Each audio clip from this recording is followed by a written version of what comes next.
ya Roh Tuhan, Roh Allah, Roh Kudus itu akan menolong kita dan memampukan kita untuk mengajarkan kita dan mengingatkan kita akan firman-Nya Tuhan.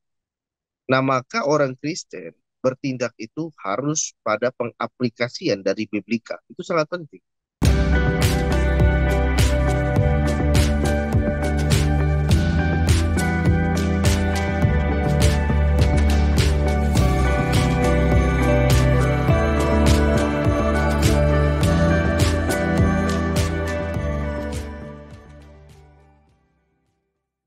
Shalom saudara, berjumpa kembali dalam Bincang Teologia. Sebelumnya kami mohon maaf kalau dalam beberapa waktu lamanya kami baru kembali membuat video pada hari ini. Dan hari ini kita akan kembali berdiskusi dengan Bro Gideon hari ini. Halo bro. Ya bro, udah lama lagi baru kita ketemu dan ada dua pertanyaan yang akan saya tanyakan kepada bro hari ini mengenai penolakan, tetapi yang pasti bukan tentang penolakan Israel ya bro. Yaitu bagaimana dalam kehidupan kita sehari-hari, dalam kebiasaan mungkin orang-orang tua kita atau orang-orang pada umumnya akan selalu melarang anaknya itu bergaul dengan orang yang dianggap jahat. Bagaimana bro menanggapi pernyataan ini? Silakan bro. Iya, thank you bro. Tentunya kehidupan manusia itu dinamis. Ya, semua orang punya kesalahan. Namun yang kita harus lihat bahwa Alkitab mengajarkan dua sisi. Yang pertama betul seperti contohnya di dalam Amsal, ya, pergaulan yang buruk merusak kebiasaan yang baik. Namun kita bisa juga melihat bahwa kenyataan di dalam Alkitab juga justru banyak sekali umat pilihan Tuhan yang memang bergaul dengan orang-orang yang bukan pilihan Tuhan, ya, untuk supaya berdampak. Nah, kita bisa melihat salah satu contohnya yang paling umum adalah ketika Yesus makan bersama dengan bea cukai. Di situ kita melihat bagaimana respon dari orang Farisi dan ahli Taurat ketika melihat hal itu, mereka justru mengolok, ya, karena mereka memiliki kesulitan tersendiri dalam mengartikan pergaulan yang buruk merusak kebiasaan yang baik. Nah, tentunya kita dari dua sisi itu kita harus melihat dan kita harus punya suatu kebijakan di dalam kehidupan kita. Dalam pergaulan ada dua hal yang penting sekali. Yang pertama adalah keyakinan diri pada prinsip-prinsip Alkitabiah. Yang kedua itu ya faktor eksternal. Ya, tadi internal keyakinan. Yang kedua faktor eksternal. Tentunya kita perlu memperhatikan lingkungan. Namun kondisi, dalam beberapa kondisi kita tidak bisa memilih seperti mana orang yang kita mau temui. Kita nggak bisa lakukan seperti itu tentunya. Nah, maka itu Alkitab mengajarkan bagaimana untuk kita memperhatikan dua faktor ini.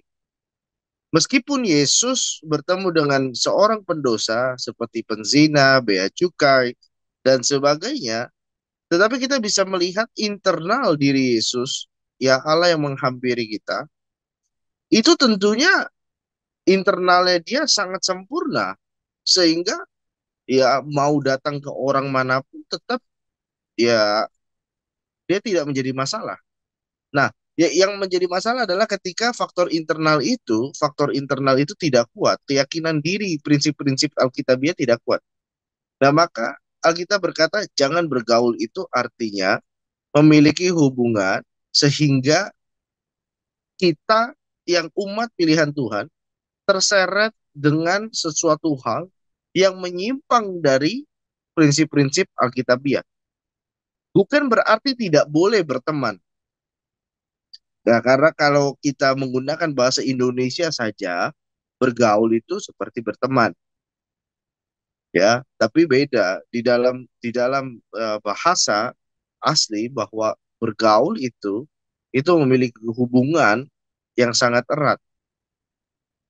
Nah, itulah yang dikhawatirkan ketika seseorang memiliki hubungan yang sangat erat dan tidak memperhatikan faktor internal dalam diri, maka pasti akan seret oleh keburukan yang dibawa dari pergaulan itu.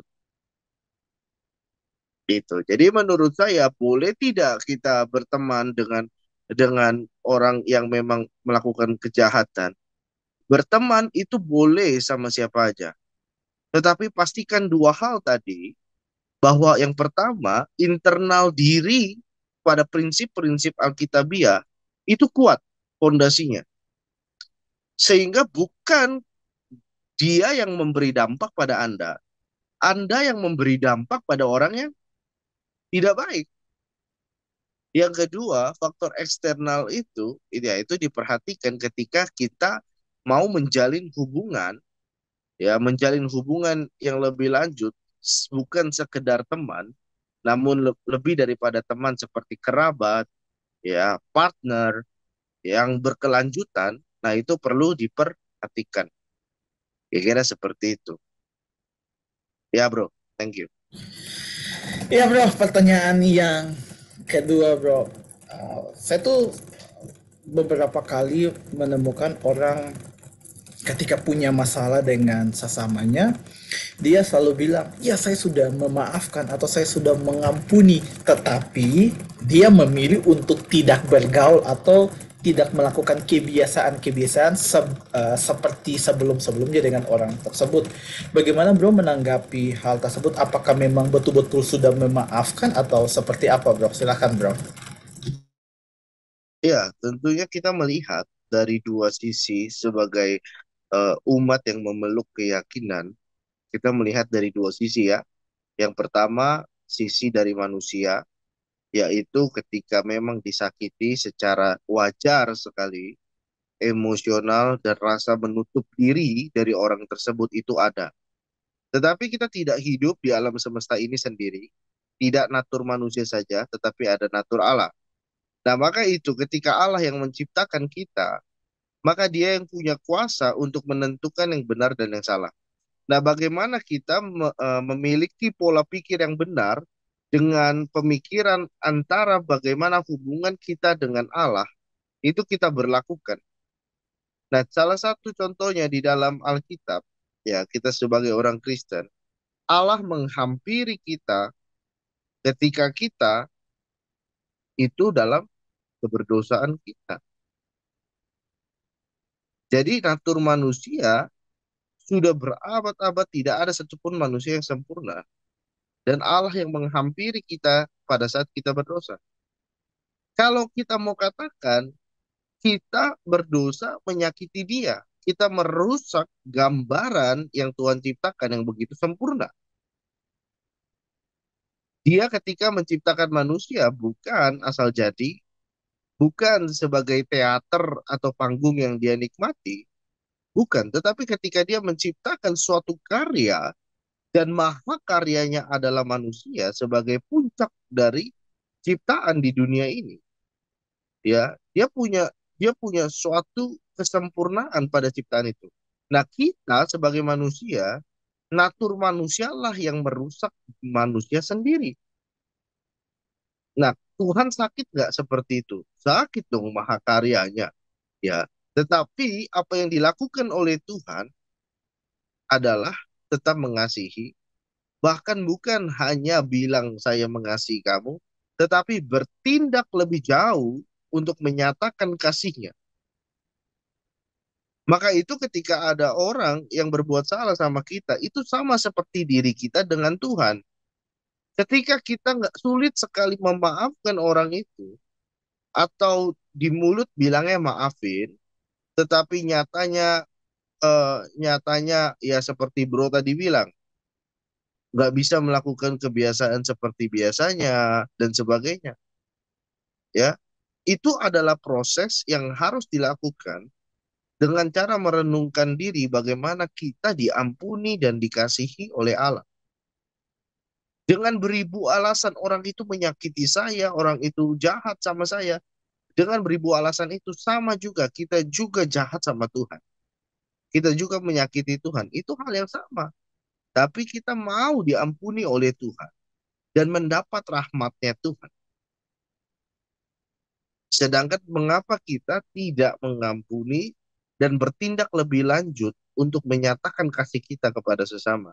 Meskipun yang kita terima adalah sesuatu yang kurang baik sehingga membuat konflik. Jadi menurut saya kata memaafkan yang sebenar-benarnya itu tidak bisa secara sempurna dilakukan oleh manusia yang berdosa. Sulit sekali memang.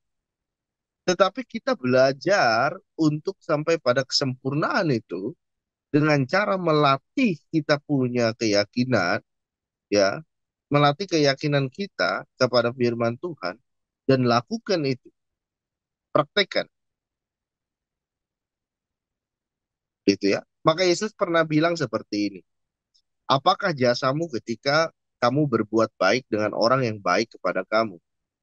Bukankah orang-orang dunia atau orang-orang yang tidak mengenal Tuhan juga demikian melakukan seperti itu. Mereka baik kepada orang yang baik terhadap mereka. Untuk mengerti ayat ini dan mempraktekannya itu sungguh sangat sulit. Dan kita sebagai manusia, kita bisa nggak sempurna dalam hal itu. Sulit sekali. Maka itu kita perlu minta tolong sama Tuhan untuk mampukan kita lakukan itu. Tapi kalau yang kita dengarkan selalu emosional kita, ya nggak akan selesai konfliknya. Meskipun mulut mungkin bilang maafin, tapi tetap konfliknya itu justru diperparah oleh tindakan praktikanya. Ya, buktinya apa? Buktinya ya itu. Seperti yang Bro bilang tadi, buktinya kok sudah tidak bisa baik lagi. Sudah sulit sekali untuk memiliki hubungan seperti sebelumnya yang baik-baik tadinya gitu kan. Nah, itu sebagai bukti bahwa ya Anda belum memaafkan. Dan sepatutnya kalau kita dikasihi oleh Tuhan, diampuni segala kesalahan kita, diampuni kesalahan-kesalahan kita, dosa-dosa kita, kita juga mengampuni orang lain. Itu baru namanya kita menjadi umat Tuhan yang adil. Kalau enggak kita mau diampuni tapi nggak mau ngampuni orang lain. Sama seperti cerita Yesus. Ada orang yang berhutang 10.000 dinar, diampuni hutangnya 10.000 dinar. Begitu dia keluar, dia ketemu temannya yang berhutang 1.000 dinar. Lalu dia sampai tagih temannya itu dan jebloskan temannya ke penjara karena temannya nggak bisa membayar 1.000 dinar. Hutang dia 10.000, temannya hutang 1.000. Dia mau diputihkan hutangnya, 10.000 dinar lebih besar. Tetapi teman yang berhutang 1.000 dinar, itu tidak diputihkan oleh dia. Nah itu orang nggak adil contoh. Hati nuraninya tumpul. Gitu ya. Ya, sekian bro. Ya, thank you bro sudah menjawab setiap pertanyaan untuk hari ini, dan sebelum kita mengakhiri video ini, ada yang mau kembali bro nyatakan untuk setiap orang yang mendengarkan video ini, silakan bro. Ya, di dalam perenungan yang singkat ini tentunya kita harus selalu memperhatikan bagaimana faktor internal dan eksternal diri kita ya. Yang pertama, faktor internal dari kita kepada Tuhan yaitu melalui iman. Nah, kita harus memperhatikan iman kita bukan tanpa dasar, tetapi kita harus perhatikan iman kita dengan suatu dasar seperti dikatakan dalam Alkitab bahwa ya Roh Tuhan, Roh Allah, Roh Kudus itu akan menolong kita dan memampukan kita untuk mengajarkan kita dan mengingatkan kita akan firman-Nya Tuhan. Nah, maka orang Kristen bertindak itu harus pada pengaplikasian dari biblika. Itu sangat penting. Dalam keadaan yang enak atau tidak enak, ya mau mau dalam keadaan Anda mendapat berkat ya, ya biblikalnya mengucap syukur sama Tuhan. Ada tindakan rasa syukur itu dinyatakan. Nah, kalau keadaannya misalkan gak enak, punya konflik sama orang, ya bagaimana biblikal itu atau Alkitab itu mengajarkan untuk kita menghadapi konflik itu secara adil seperti yang tadi saya sudah katakan. Nah, yang kedua adalah faktor eksternal, bagaimana kita memperhatikan lingkungan yang sekedar teman atau lebih daripada teman, sekedar teman atau untuk sebagai partnership. Nah, itu perlu diperhatikan bedanya. Kalau ditanya teman boleh siapa saja, boleh. Tetapi partnership itu harus lebih diperhatikan karena setiap partnership pasti punya suatu tujuan, punya suatu orientasi dalam menjalin hubungan itu. Dan itu perlu diperhatikan. Kita sebagai manusia yang sudah berdosa, ya, dan kita berdosa, kita akan sekuat-kuatnya Anda, ketika Anda menggunakan kekuatan Anda, maka pasti ujung-ujungnya tidak kuat. Maka itu saya katakan bahwa harus diperlengkapi dengan faktor internal yang kuat, yaitu dipimpin oleh roh dan berdasar kepada biblikal. Demikian, Tuhan Yesus memberkati. Ya, thank you bro. Dan untuk setiap Bapak Ibu Saudara, kalau Bapak Ibu Saudara diberkati dengan video ini, jangan lupa share dan juga mendukung channel YouTube ini dengan cara subscribe. Sampai ketemu di video selanjutnya. Tuhan Yesus memberkati.